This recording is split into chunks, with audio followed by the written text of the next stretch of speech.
an optical port. It eliminates the need to send out meter readers because they get this information wirelessly back to their headquarters. This power meter has two radio transmitters in it. One is a 900 megahertz radio, which is part of the neighborhood wireless mesh network that these meters talk to each other with. The other is a 2.4 gigahertz radio, which this meter... Hey, look at you! Florist by day, student by night, PT by dawn, Dean's List by dusk. Always powered by Penn.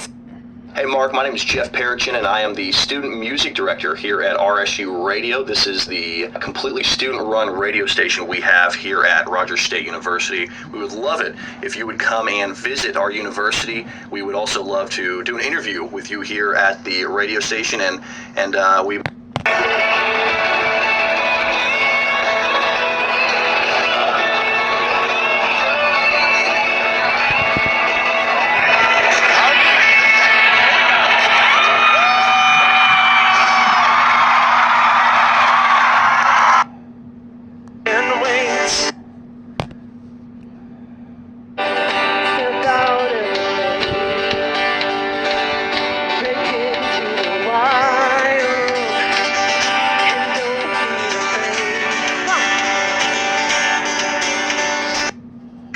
Prescription is 9 kVA. I'm going to go over kind of health effects, negative health effects usually. But anyway, this video is not about the negative health effects of smart meters. It is about everything else smart meters. Now, everyone has heard about smart meters, of course, but usually what you hear is the fact that they're most often or sometimes wireless. And they have like, each smart meter forms like a 900 megahertz like wireless mesh network to communicate data back to the power company and blah, blah, blah. And you hear about a lot of the health effects, negative health effects usually. But anyway, this video is not about the negative health effects of smart meters. It is about everything else. 900 megahertz repeater.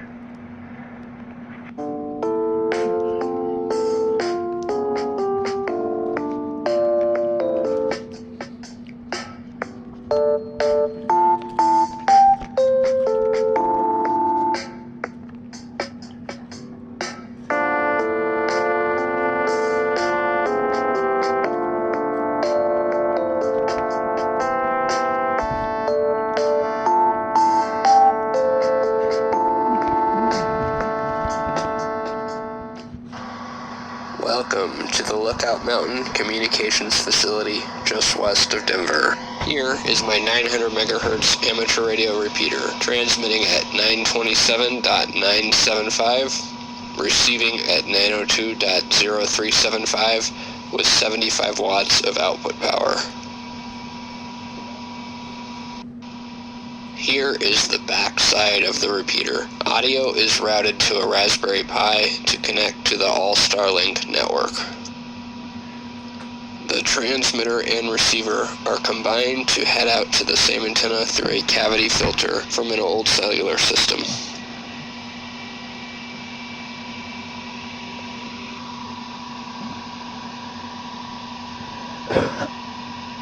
The output of this cavity filter couples with 1/2 inch hardline, low loss coaxial cable. This heads outside the building.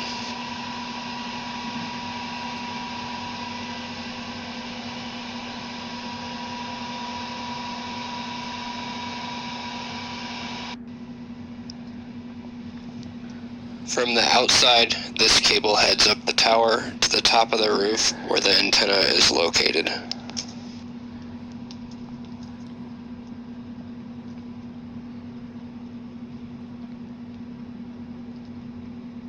Here is my antenna. This antenna has a cardioid 180-degree beamwidth pattern covering the front range with the center of the beam near downtown Denver. The antenna's gain produces around 200 to 300 watts effective radiated power.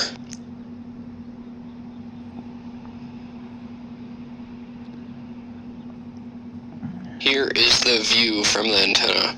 You can see Golden, Colorado just below, and downtown Denver in the distance.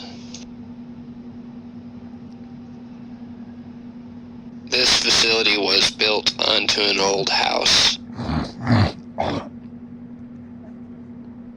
At an electronic site like this, there are lots of RF emissions at all frequencies, and it is tough dealing with interference. Here I have connected a software-defined radio to the output of the bandpass receive cavity to show local noise.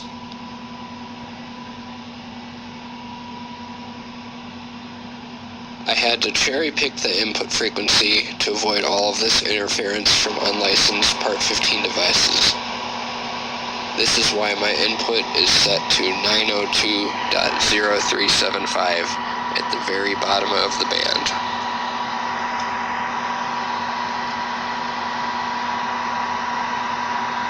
I did get this repeater coordinated through the CCARC.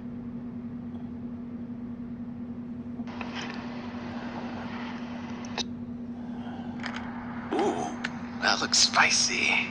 Yeah, you got a little heat to ya. Music is frequency programming.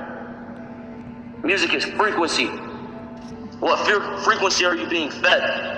If I play with those frequencies, right, I can target certain parts of the mind, target the frequency to go to certain parts of the mind, and I can literally, if I want you to astral project, or if I want you to go to sleep, or if I want you to go into a meditative state, I can make my music do that.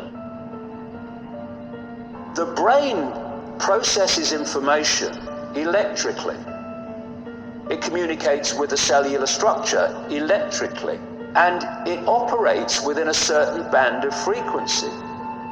If you can broadcast frequencies carrying information, this technology has long been known, carrying information and perceptions within the frequency that the brain decodes information.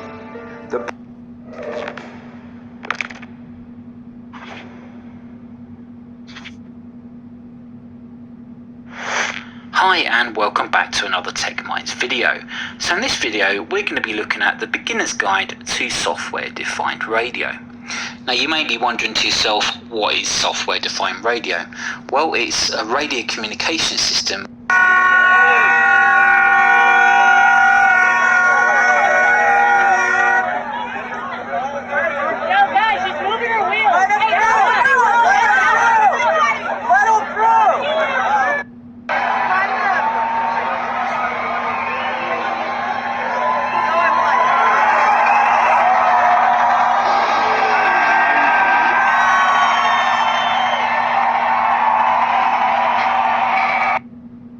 Master of deception and father of lies, the Prince of Darkness. That's pretty much how the story goes, or at least that's the tale many people tell. But Satan, he's a complicated entity.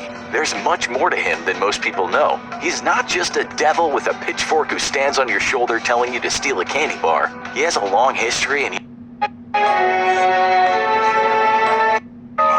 afraid I can't do that. I just got invited to give the commencement address at Harvard. Then just tell me about it. Here, I started building a simple AI to help run our home. I talked to Jarvis. Jarvis knows when to make me breakfast. Your toast is ready. All right.